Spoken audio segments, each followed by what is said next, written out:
어떻게 나에게 이런 일이 찰나와 영원. 마지막 한마디. 전주 근교 시골에 사는 열심한 교우를 알고 지낸 지 꽤 오래되었다. 어느 날 그 교우가 같은 마을에 사는 50대 남자분을 병원으로 데려왔다. 홀로 된 어머니를 모시고 아내와 외아들과 단란한 가정을 꾸린 여유 있는 분홍인데 까닭없이 몹시 피곤해한다고 했다. 여기저기 아프다 하니 종합검진을 해보는 게 어떻겠냐고 했다. 겉으로 볼 때 당장 큰 병은 아닌 것 같아 그러시라 하고도 아무 걱정도 하지 않았다. 일주일 후 교우는 친구와 부인을 대동하고 검진 결과를 확인하러 다시 병원에 왔다. 결과를 보고 우리 모두 덜컥 놀랐다. 간에서 큰 암덩어리가 발견된 것이다. 종양이 어떤 종류인지 앞으로 무슨 대책을 세워야 할지 판단하기 위해 내과에 입원시키고 정밀검진에 들어갔다. 결과는 간 내 담도암, 수술 불가능 판정이 났다. 항암제로도 별 효과를 기대할 수 없는 악성 종양이었다. 요즘 같으면 간 이식을 고려해 볼 수 있을 것이다. 잔잔하던 가정에 새참 풍파가 몰아친 가운데 환자의 병은 황달로 인해 두 눈이 노랗게 물들 정도로 하루하루 급속도로 악화되었다. 그대로 두면 얼마 못 살 것 같은데 속 시원한 치료 방법도 없었다. 연로하신 어머니는 물론 부인과 외아들은 환자를 살릴 방법이 없겠냐며 애절하게 매달렸다. 나라고 무슨 만족스러운 답변이 있을 리 없었다. 가족들 모두 경황 없이 어찌할 줄 모르는데 정작 환자 본인은 아무 말 없이 의료진의 지시만 충실히 따랐다. 그렇게 한 달여 입원 기간이 지나는 동안 날로 상태가 나빠져 음식도 거의 못 드시고 힘겨워하셨다. 짙은 황달을 빼내기 위해 담도에 비닐관을 꽂고 담즙을 몸 밖으로 빼내는 수술을 했다. 비닐관 삽입 부위가 안정되면 퇴원한 뒤 집에서 요양하는 것밖에 더 해드릴 수 있는 게 없다고 통보도 했다. 아무 희망도 없이 환자는 일주일 후면 집으로 돌아가게 되었다. 어느 날 병실 회진을 마치자 부인이 복도로 나를 따라 나왔다. 남편이 아내인 자신은 물론 어머니나 아들한테까지 입을 굳게 다물고 있다는 것이다. 뭐 먹고 싶은 게 있냐고 물어도 묵묵부답. 하루 종일 단 한마디도 없다고 했다. 다만 의사들이 회진하는 동안에는 밝게 웃고 묻는 말에 또박또박 대답도 하니 가족으로서 매우 초조하고 답답한 모양이었다. 부인의 말을 들은 뒤 회진할 때마다 환자분 성품을 유심히 살폈다. 묻는 말에 답하는 어조나 표정, 또 내용으로 보아 천성이 아주 착하고 성실한 분인 것 같았다. 완치될 가능성이 없는 채 퇴원할 뿐에 육체적, 심리적 부담을 덜어드리는 완화 의료 차원에서 나는 천주교 신앙을 권했다. 환자분이 선뜻 받아들여 교리를 가르치고 퇴원 전에 병원 수녀님께서 사도 요한이라는 본명으로 대세를 베푸셨다. 세례식 때 내가 대부를 자청하자 환자분은 크게 만족해하며 스스럼 없이 나를 대부라고 불렀다. 아무리 말을 시켜도 한마디도 없던 환자가 선뜻 입을 열어 나와 이야기를 나누는 것을 보고 가족들은 크게 고무됐다. 그래서인지 회진을 할 때마다 옆에 있던 가족들은 나를 끌어들이며 대화를 유도했다. 선생님만 오시면 이이가 말도 하고 웃으니 참 좋네요. 여보, 대부님이 그렇게도 좋아요? 환자분은 허허허 웃으며 그렇다고 답했다. 회진할 때마다 나도 일부러 말을 걸었다. 요한 대자님, 오늘은 상태가 좋으시군요. 힘내세요. 그리고 억지로라도 음식을 조금씩 드세요. 소화가 안 되시면 제가 좋은 소화제를 드릴게요. 네, 그러시지요, 대부님. 감사합니다. 환자는 40여일간의 병원 생활을 마치고 집으로 돌아갔다. 이후 나는 서너 차례 그분 집에 다녀왔다. 시골에서 대학병원까지 환자가 오려면 쇠진한 기력에 거추장스러운 비닐주머니와 링거병까지 달고 움직여야 한다.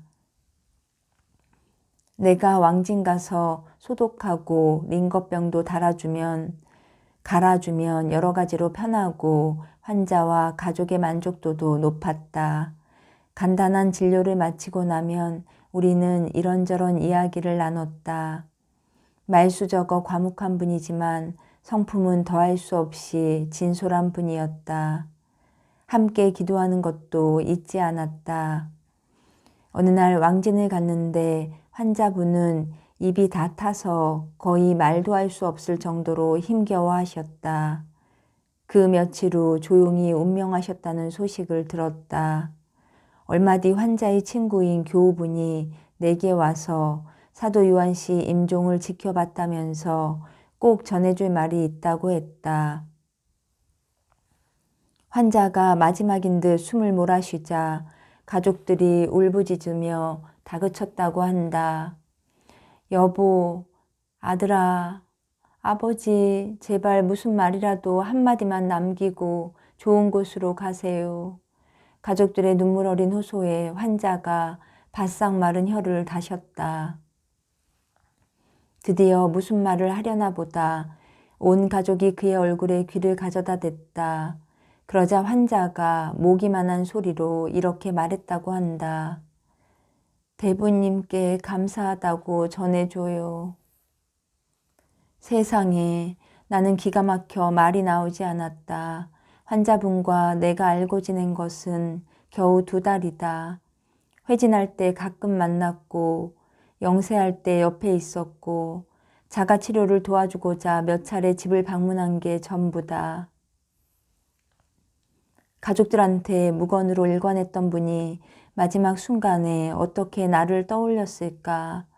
서로 깊이 신뢰하는 믿음 안에서만 볼 수 있는 사랑과 성령의 역사가 아니고서는 이해할 수 없는 일이다. 짧은 기간이지만 믿음으로 변화되신 후 주님 곁으로 가신 요한 대자님, 천국에서 영원한 안식을 누리소서. 아멘. 영원한 인연.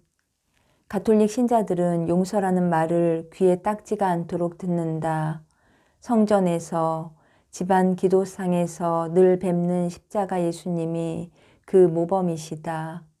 하지만 머릿속에 든 용서가 마음으로 내려와 실제로 몸을 움직이게 되기까지는 얼마나 힘이 드는지 용서라는 힘든 고개를 넘어본 이들은 알고도 남을 것이다. 사람이 사는 동안 옷깃만 스쳐도 인연, 대학병원 의사로 살면서 수없이 많은 제자를 길러냈다. 그중 지금까지도 끈끈한 사랑의 인연을 이어가는 제자들이 몇 있다. 다들 내게 아주 힘든 시련과 용서의 체험을 안겨준 주인공들이다. 내가 병원 소화기내과 과장으로 있을 때다. 평탄하던 진료 현장에 엄청난 사건이 터졌다. 60대 할아버지가 우리 의료진의 분명한 잘못으로 갑자기 사망한 것이다. 흥분한 가족들은 항의 또 항의하던 나머지 나를 감금했다. 주치의였던 내 제자 역시 같은 일을 당했다. 약 2주 동안 병원 업무가 거의 마비되다시피 한 큰 사고였다. 벌써 오랜 시간이 지난 일이지만 다시금 고인의 가족들에게 깊은 위로의 말씀을 드린다. 자동적으로 형사 입건된 주치의는 경찰 조사를 받은 뒤 검찰로 인계됐다.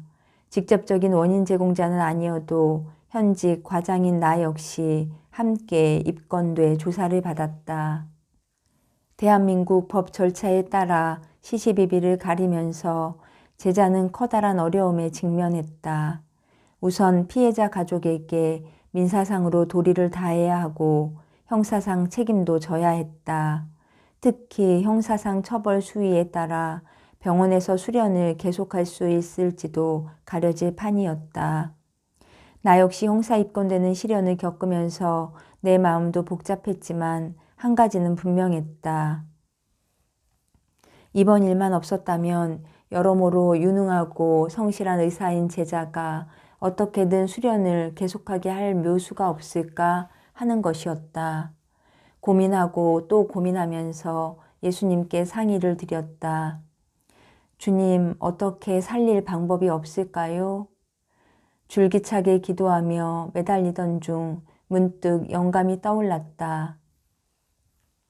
먼저 보상에 들어가는 경제적 부담 문제는 본인 스스로 책임지는 것이 당연하지만 그에 보태 현직 교수들은 물론이요.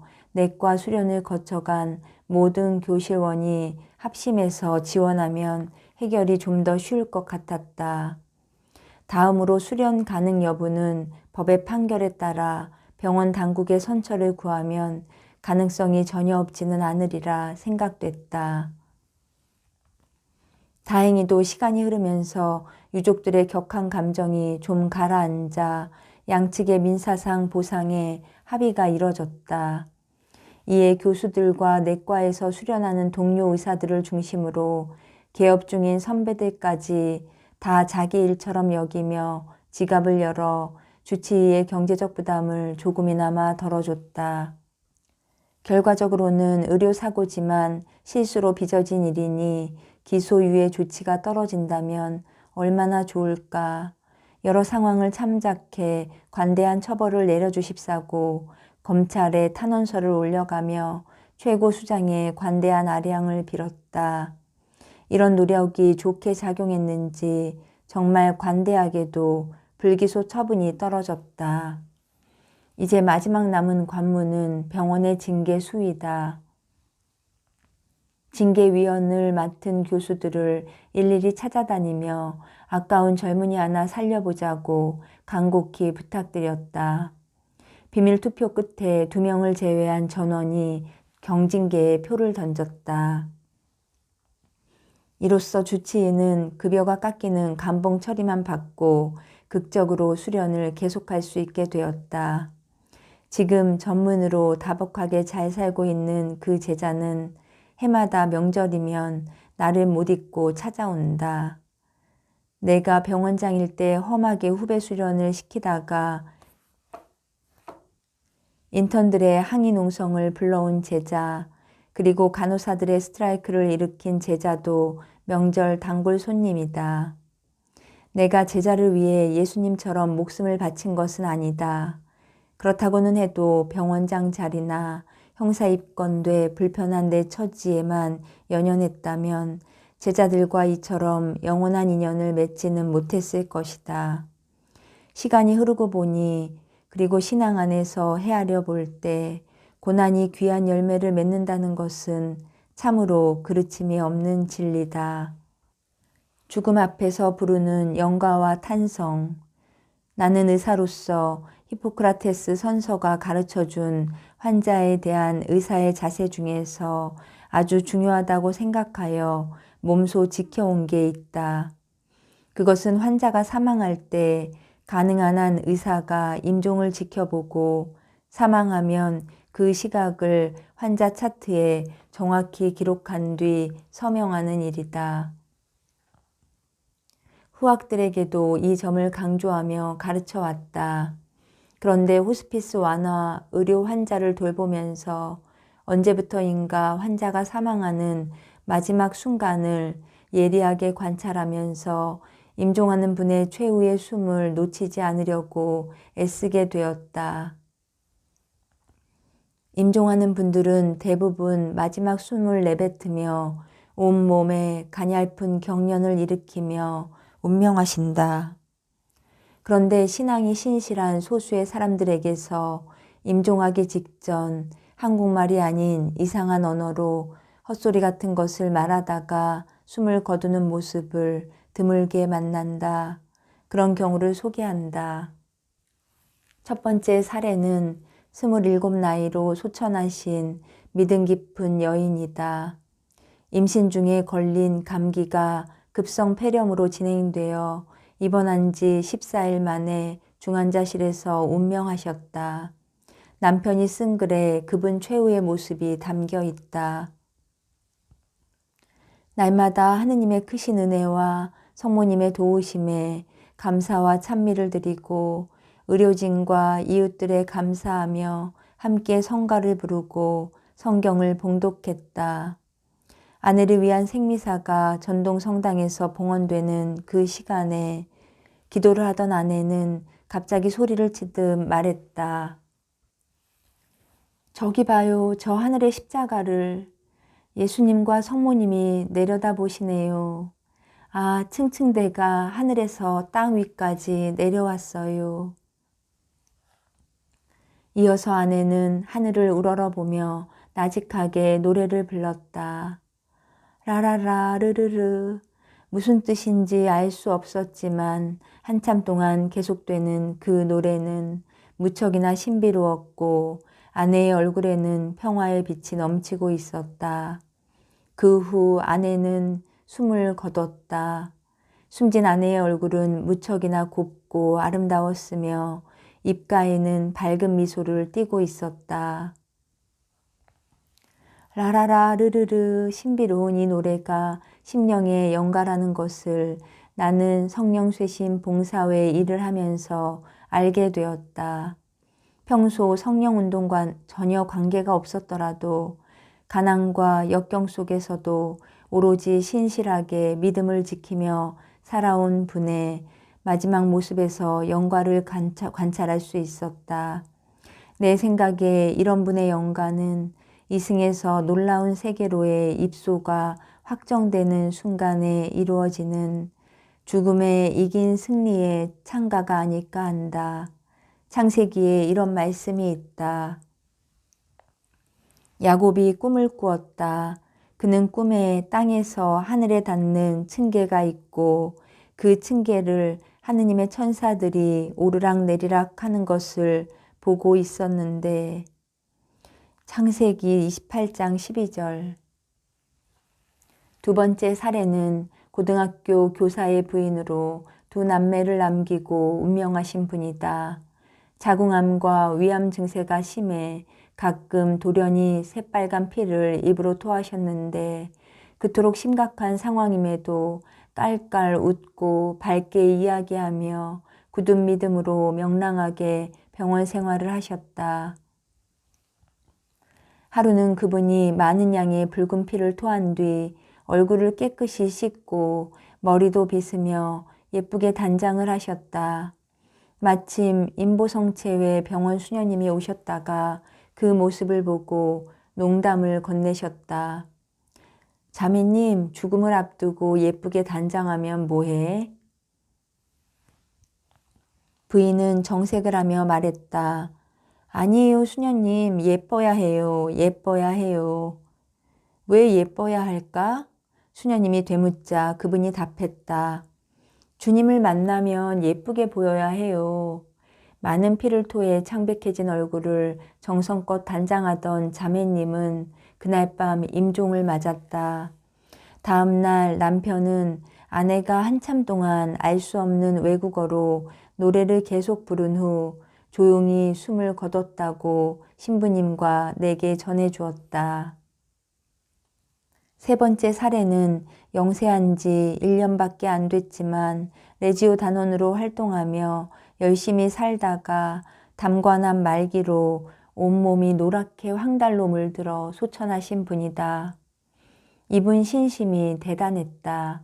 친정언니들이 열심한 개신교 신자여서 동생을 위해 할렐루야 기도원에 가자고 그렇게 설득하고 졸라도 끝까지 언니들은 언니들 길을 가세요. 나는 천주교가 좋아. 이 길을 갈게요.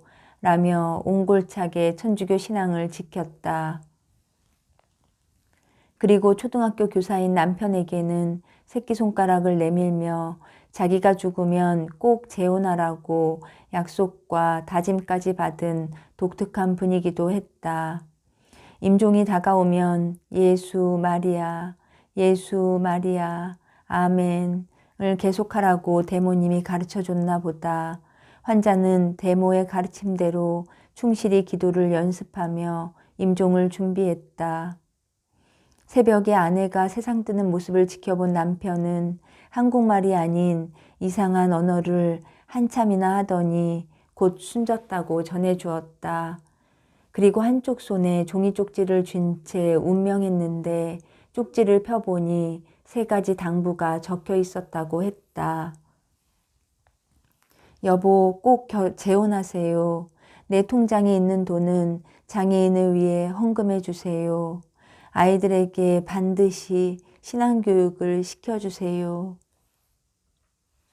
4번째 사례는 우리 병원에서 돌아가신 마음 착하고 믿음 충만했던 자매님이다.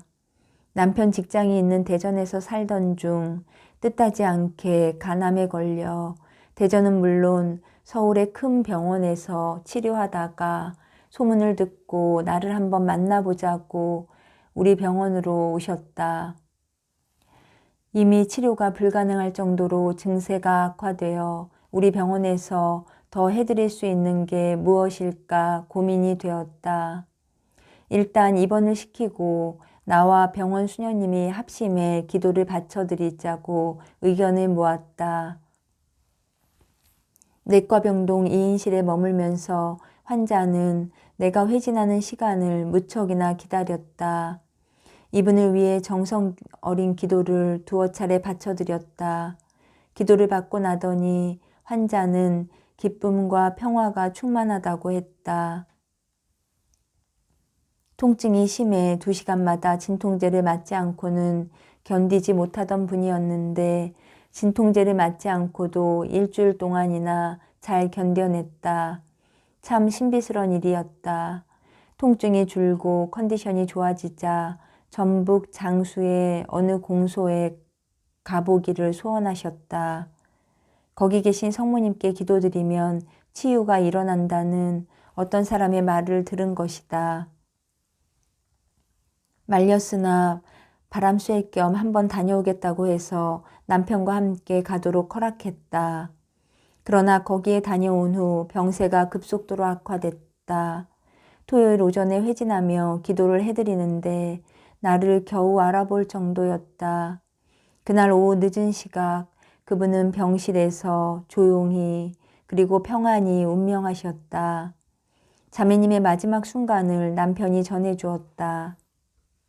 의식이 없는 상태로 서너 시간 지내던 그녀가 갑자기 아버지, 어머니, 주님을 연속해서 부르기 시작하더니 라틴어 같은 말로 한참 동안 이상한 노래를 하다가 평안히 숨을 거뒀다고 했다. 하루 전에 유언을 남겼다고도 했다. 집은 대전이지만 그리 가지 말고 여기 병원에서 운명하도록 해달라. 전주교구 성당 산에 묻어달라. 눈과 장기를 기증해 달라고 남편의 반대로 장기 기증은 이뤄지지 못했다. 나와 생명부지이던 남편은 집사람이 나를 만나고 여기 병원에 입원한 뒤로 너무나 평안하게 지내다가 운명했다고, 이 은혜를 영원히 잊지 않겠다고 했다. 아울러 자신은 성당에 다니지 않았는데 이제 열심히 나가겠다고 다짐하며 몇 번이나 감사를 표했다. 5번째 사례는 나와 형제처럼 가까이 지내는 데레사 자매 동생의 죽음이다. 50대의 동생은 평소 신실하고 독실한 천주교 신앙인으로 살았는데 어려서부터 마음이 너무나 착했다. 비신자 가정으로 시집간 동생은 성당에 다니는 것을 시어머니와 시누이가 싫어하며 적극적으로 말리자 고통 중에서도 신앙을 쉬고 살았다. 남편은 해외 근로자로 오랫동안 타국에 나가 있어 부부가 떨어져 지냈다. 동생은 외국에 있는 남편에게 장문의 편지를 보내어 주말만이라도 성당에 꼭 다니고 싶은 마음을 전했다. 측은하게 생각한 남편이 주일만은 아내가 성당에 가게 해달라고 시어머니에게 편지를 보내주었다. 비로소 동생은 다시 성당을 다니게 되었고 얼마 후 시누이도 교리 교육을 받고 받고 신자가 되었다고 한다. 순진한 동생은 치질을 고치고자 어느 돌팔이 의사에게 항문에 무슨 주사를 맞았다고 한다. 그러나 주사를 맞은 뒤 온몸에 열이 나면서 수포가 생겼다. 출혈까지 생겨 죽게 되었으면서도 동생은 돌팔이를 원망하거나 고발하지 말라고 했다. 만약에 신랑이 알면 주사 놓은 사람을 고발해 당장 죽일 것이라며 끝까지 남편에게 그 일을 숨기고 돌팔이를 용서하며 운명했다고 한다. 데레사 자매가 동생의 임종을 지켜봤는데 마지막 순간이 되자 거칠게 숨을 들이마시더니 큰 소리로 환성을 올렸다고 한다. 저기 성모님이 천사들 손을 잡고 오시네. 천상에는 장미꽃이 만발해 있고 꽃들이 살아서 움직이고 있어. 새파란 들녘에 큰 배나무 한 그루가 있는데 천사가 나보고 그 배나무 옆 하나를 따라고 해서 배나무 잎 하나를 따라고 해서 송구스러워하며 땄어. 그러고는 조용히 운명했다고 한다. 그 잎이 동생분의 천국 입장 티켓은 아닐까. 이 5분은 공통적으로 누구나 두려워하는 죽음을 눈앞에 두고도 전혀 두려움 없이 열렬한 믿음으로 시종일관했다. 그 결과 자신의 영혼이 지상에서 꺼져갈 때 어떤 황홀경을 맞고 자신도 모르게 신비경 속에서 본 내용을 외친 것이다. 나는 이 모든 것이 믿음이 신실한 사람이 영적인 눈으로만 볼 수 있는 것을 볼 때 일어나는 현상임을 직감할 수 있었다. 예수께서 또 말씀하셨다. 나는 분명히 말한다. 여기 서 있는 사람들 중에는 죽기 전에 하느님 나라가 권능을 떨치며 오는 것을 볼 사람들도 있다. 마르코복음 9장 1절. 정말 잘 들어두어라.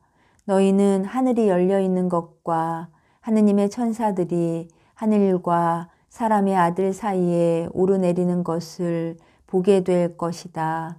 하고 말씀하셨다. 요한복음 1장 51절. 그리스도의 말씀이 풍부한 생명력으로 여러분 안에 살아있기를 빕니다.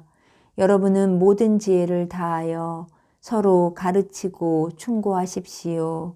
그리고 성사와 찬송가와 영가를 부르며 감사에 넘치는 진정한 마음으로 하느님을 찬양하십시오.